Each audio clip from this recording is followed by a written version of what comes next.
ஜெகதீஸ்வரன் ரொம்ப ஜாலியா இருந்திருக்குன்னு நினைக்கிறேன் அவங்களுக்கு இந்த டிபேட். இதுவரை இல்ல இது ஆனா பெருமாள் மணியோட ஒரு ஒரு அலைன்மெண்ட்டை வந்து நம்ம தப்புன்னு சொல்ல முடியாது. திமுக அதிமுக நம்ம எம்ஜிஆர் காலத்தை நான் பார்த்தது இல்லை, நீங்க பாத்தீங்களான்னு எனக்கு தெரியல.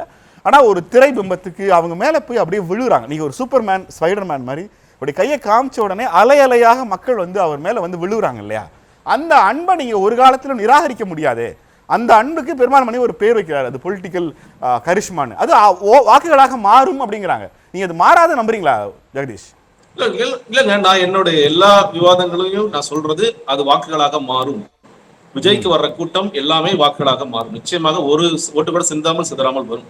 நீங்க வளைச்சு கேட்டீங்க பெருமாள் பண்ணிட்டா சிம்பிளான ஆன்சர், விஜய் எங்களுக்கு பிடிச்சிருக்கு. இந்த மாற்று கீற்று இதெல்லாம் சும்மா கதை,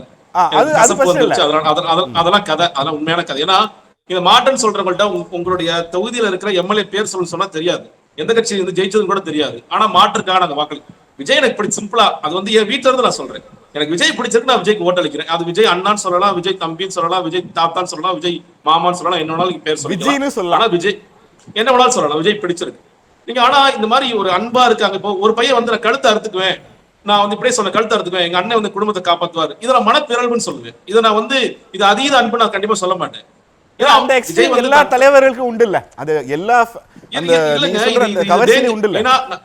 இல்ல அதாவது நீங்க மற்ற அரசியல் கட்சிகள் ஒரு தலைவர் மேல அன்பு இருந்தா கூட அவங்க சொல்லி திருத்துவாங்க, இல்லாட்டி உண்மையிலேயே கூட அந்த குடும்பத்தை காப்பாத்துவாங்க. விஜய் வந்து தன்னுடைய கூட்டத்துக்கு வந்து இறந்து போனவர்களையே அவர் வந்து சந்திக்க மாட்டாரு, அவங்களுக்காக இரங்கல் தெரிவிக்க மாட்டாரு, அப்படிதான் அவர் இருக்காரு.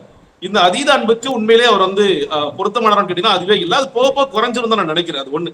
நீங்க இப்ப இந்த டாபிக் உள்ள யாருடைய வாக்குல அதிகமா பிரிப்பார், நான் வந்து ரொம்ப ஸ்பெசிபிக்கா விஜய் நிற்கிற 2 தொகுதியில எடுத்துக்கலாமே.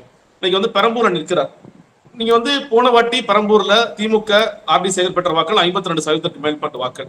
இந்த முறை நீங்க விஜய்க்கும் நான் வந்து டைட் ஃபைட் போகும்னு நான் நினைக்கிறேன். பெரம்பூர்ல வந்து இன்னுமே விஜய் ஜெயிப்பார் அப்படின்னு கன்ஃபார்மா சொல்ல முடியாது, டைட் ஃபைட் போகும்னு நினைக்கிறேன்.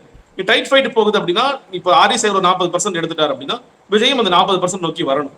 இப்ப போன வாட்டி அதிமுக நின்ன பெருந்தலைவர் காமராஜர் கட்சி சார்பான என்ஆர் தனபாலன் கிட்டத்தட்ட 25% வாக்களை பெற்றார். இந்த வாட்டி திலகபாமா நிக்கிறாங்க. அப்ப அந்த 25ங்கிறது 15 ஆகி திலகபாமா டெபாசிட் இழந்தாதான் விஜயால அந்த 2வது இடத்திற்கோ இல்ல முதலிடத்திற்கோ வர முடியும். அப்ப யாருடைய வாக்குகளை அவர் இந்த இடத்தில் பெறுகிறான்னு கேட்டீங்கன்னா அதிமுக கூட்டணி, அடுத்து பாமக, ஸ்டைலா சொன்னா பாமக.